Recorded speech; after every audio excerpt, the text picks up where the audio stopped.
নমস্কাৰ, আপোনাক স্বাগতম জনাইছোঁ মোৰ ইডু ইনফো আছাম নামৰ চেনেলটিলৈ। বন্ধু বান্ধৱীসকল, আজি এই ভিডিঅ'টিত SCERT DLED প্ৰি এণ্ট্ৰি টেষ্টৰ কাৰণে কলা আৰু সংস্কৃতিৰ কেইটামান ইম্পৰ্টেণ্ট কুৱেশ্যন এনচাৰৰ বিষয়ে আলোচনা কৰিম। তো ভিডিঅ'টো শেষলৈকে চাই থাকিব। তাৰে আগতে আপুনি যদি মোৰ চেনেলটিলৈ নতুনকৈ আহিছে তেতিয়াহ'লে এই চেনেলটো ছাবস্ক্ৰাইব কৰি ল'ব। প্ৰথম প্ৰশ্নটো হ'ল, ছাউ হৈছে দেশৰ এক নৃত্যৰ ৰূপ। ইয়াৰে শুদ্ধ উত্তৰটো অপশ্যন খ উৰিষ্যা। ছাউ হৈছে উৰিষ্যাৰ এক নৃত্যৰ ৰূপ। 2 নম্বৰ প্ৰশ্নটো হ'ল, ধাংগৰ নৃত্য দেশ সমাজে পৰিৱেশন কৰে। ইয়াৰে অপশ্যন আছে গোৱা, জম্মু আৰু কাশ্মীৰ, হোম আৰু গুজৰাট। ইয়াৰে শুদ্ধ উত্তৰটো অপশ্যন ক গোৱা। ধাংগৰ নৃত্য গোৱা সমাজে পৰিৱেশন কৰে। 3 নম্বৰ প্ৰশ্নটো হ'ল, দেশ ওনাম উৎসৱত অনুষ্ঠিত কৰা হয়। ইয়াৰে অপশ্যন আছে নাও খেল, কুকুৰা যুঁজ, ষাঁড় গৰু যুঁজ, কুকুৰা খেল। ইয়াৰে শুদ্ধ উত্তৰটো অপশ্যন ক নাও খেল। নাও খেল ওনাম উৎসৱত অনুষ্ঠিত কৰা হয়। 4 নম্বৰ প্ৰশ্নটো হ'ল, পপিৰ হৈছে দেশৰ নৃত্য ৰূপ।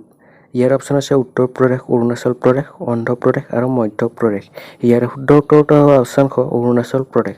পপিৰ হৈছে অৰুণাচল প্ৰদেশৰ নৃত্য ৰূপ। 5 নম্বৰ প্ৰশ্নটো হ'ল, শিগম নিম্নলিখিত কোনখন ৰাজ্য মহোৎসৱ? ইয়াৰে অপশ্যনত দিয়া আছে পঞ্জাৱ, ৰাজস্থান, গোৱা আৰু উৰিষ্যা। ইয়াৰে শুদ্ধ উত্তৰটো অপশ্যন গ গোৱা। শিগম গোৱা ৰাজ্যৰ ৰাজ্য মহোৎসৱ। 6 নম্বৰ প্ৰশ্নটো হ'ল, কাৰগাম হৈছে দেশৰ নৃত্যৰ ৰূপ। ইয়াৰে অপশ্যন কেইটা হ'ল তেলেংগানা, তামিলনাডু, কেৰেলা আৰু কৰ্ণাটক। ইয়াৰে শুদ্ধ উত্তৰটো হ'ব অপশ্যন খ তামিলনাডু। কাৰগাম হৈছে তামিলনাডুৰ নৃত্যৰ ৰূপ। 7 নম্বৰ প্ৰশ্নটো হ'ল, দেশে হৰ্ণবিল মহোৎসৱ উদযাপন কৰে। ইয়াৰে অপশ্যন কেইটা হ'ল অৰুণাচল প্ৰদেশ, নাগালেণ্ড, অসম, মণিপুৰ। ইয়াৰে শুদ্ধ উত্তৰটো অপশ্যন খ নাগালেণ্ড। নাগালেণ্ডে হৰ্ণবিল মহোৎসৱ উদযাপন কৰে।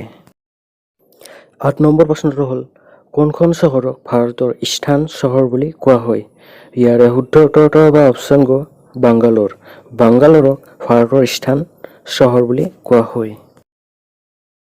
9 নম্বৰ প্ৰশ্নটো হ'ল, কোন নৃত্যৰ বিন্যাসক ভগৱান শিৱৰ বাবে পবিত্ৰ বুলি গণ্য কৰা হয়? ইয়াৰে শুদ্ধ উত্তৰটো হ'ব অপশ্যন গ ভাৰতনাট্যম আৰু মোহিনীয়ট্টম। ভাৰতনাট্যম আৰু মোহিনীয়ট্টম নৃত্যৰ বিন্যাসক ভগৱান শিৱৰ বাবে পবিত্ৰ বুলি গণ্য কৰা হয়। 10 নম্বৰ প্ৰশ্নটো হৈছে, গীধা হৈছে দেশৰ এক লোকনৃত্য। ইয়াৰে অপশ্যন কেইটা হ'ল পঞ্জাৱ, উত্তৰ প্ৰদেশ, অসম আৰু মহাৰাষ্ট্ৰ। ইয়াৰে শুদ্ধ উত্তৰটো অপশ্যন ক পঞ্জাৱ। গীধা হৈছে পঞ্জাৱৰ এক লোকনৃত্য। 11 নম্বৰ প্ৰশ্নটো হ'ল, কোন চহৰক ভাৰতৰ পিটছবাৰ্গ বুলি কোৱা হয়? ইয়াৰে অপশ্যন কেইটা হ'ল ৰাঁচী, ধনবাদ, জামছেদপুৰ আৰু বাংগালোৰ। ইয়াৰে শুদ্ধ উত্তৰটো অপশ্যন গ জামছেদপুৰ। জামছেদপুৰ চহৰক ভাৰতৰ পিটছবাৰ্গ বুলি কোৱা হয়।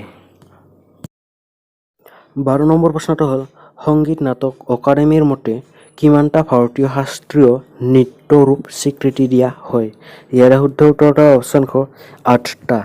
সংগীত নাটক অকাডেমীৰ মতে 8টা ভাৰতীয় শাস্ত্ৰীয় নৃত্য ৰূপ স্বীকৃতি দিয়া হয়। 13 নম্বৰ প্ৰশ্নটো হৈছে, লাৱনী হৈছে দেশৰ লোকনৃত্য। ইয়াৰে অপশ্যন কেইটা হ'ল উত্তৰ প্ৰদেশ, মধ্য প্ৰদেশ, মহাৰাষ্ট্ৰ আৰু অসম। ইয়াৰে শুদ্ধ উত্তৰটো হ'ব অপশ্যন গ মহাৰাষ্ট্ৰ। লাৱনী হৈছে মহাৰাষ্ট্ৰৰ লোকনৃত্য।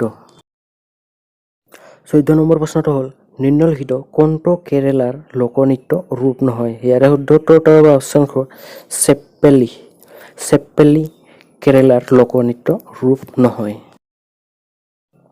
15 নম্বৰ প্ৰশ্নটো হ'ল, মিনা জনজাতি দেশৰ হয়। ইয়াৰে অপশ্যন কেইটা হ'ল উত্তৰ প্ৰদেশ, মধ্য প্ৰদেশ, ৰাজস্থান আৰু কৰ্ণাটক।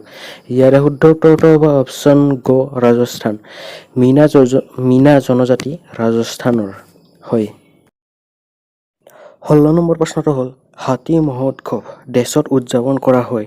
ইয়াৰে অপশ্যন কেইটা হ'ল দিছপুৰ, মিজোৰাম, বাংগালোৰ আৰু জয়পুৰ। ইয়াৰে শুদ্ধ উত্তৰটো হ'ব অপশ্যন খ জয়পুৰ। হাতী মহোৎসৱ জয়পুৰত উদযাপন কৰা হয়। 17 নম্বৰ প্ৰশ্নটো হ'ল কালাচক্ৰ অনুষ্ঠান দেশৰ সৈতে সম্পৰ্কিত। ইয়াতে অপশ্যন কেইটা দিয়া আছে হিন্দুবাদ, বৌদ্ধবাদ, জৈনবাদ আৰু মুছলমানবাদ। ইয়াৰে শুদ্ধ উত্তৰটো হ'ব অপশ্যন খ বৌদ্ধবাদ। কালাচক্ৰ অনুষ্ঠান বৌদ্ধবাদৰ সৈতে সম্পৰ্কিত। 18 নম্বৰ প্ৰশ্নটো হ'ল গান্ধাৰা কলা হৈছে দেশৰ এক সংমিশ্ৰণ। ইয়াৰে অপশ্যনত দিয়া আছে Indo Roman, Indo Greek, Indo চীন আৰু ইণ্ডো ইছলামিক। ইয়াৰে শুদ্ধ উত্তৰটো হ'ব অপশ্যন খ ইণ্ডো গ্ৰীক। গান্ধাৰা কলা হৈছে ইণ্ডো গ্ৰীকৰ এক সংমিশ্ৰণ। 19 নম্বৰ প্ৰশ্নটো হ'ল ভাৰতত নিৰ্মিত প্ৰথম সংস্কৃত ছবি কোনখন? ইয়াৰে অপশ্যনত দিয়া আছে আদি শংকৰ, শংকৰদেৱ, থেৰী আৰু বলদেৱ। ইয়াৰে শুদ্ধ উত্তৰটো হ'ব অপশ্যন ক আদি শংকৰ। ভাৰতত নিৰ্মিত প্ৰথম সংস্কৃত ছবি হ'ল আদি শংকৰ। 20 নম্বৰ প্ৰশ্নটো হ'ল কণ্ঠৰ নৃত্য ৰূপ উত্তৰ প্ৰদেশৰ অন্তৰ্ভুক্ত। ইয়াৰে অপশ্যনত আছে ভাৰতনাট্যম, কথককলি, কথক আৰু চাও। ইয়াৰে শুদ্ধ উত্তৰটো হ'ব অপশ্যন গ কথক নৃত্য ৰূপ উত্তৰ প্ৰদেশৰ অন্তৰ্ভুক্ত। বন্ধুসকল, ভিডিঅ'টো যদি ভাল লাগিছে তেতিয়াহ'লে লাইক কমেণ্ট কৰিবা আৰু এনেকুৱা ধৰণৰ কুৱেশ্যন এনচাৰসমূহ পাই থাকিবলৈ এই চেনেলটো ছাবস্ক্ৰাইব কৰি ল'ব।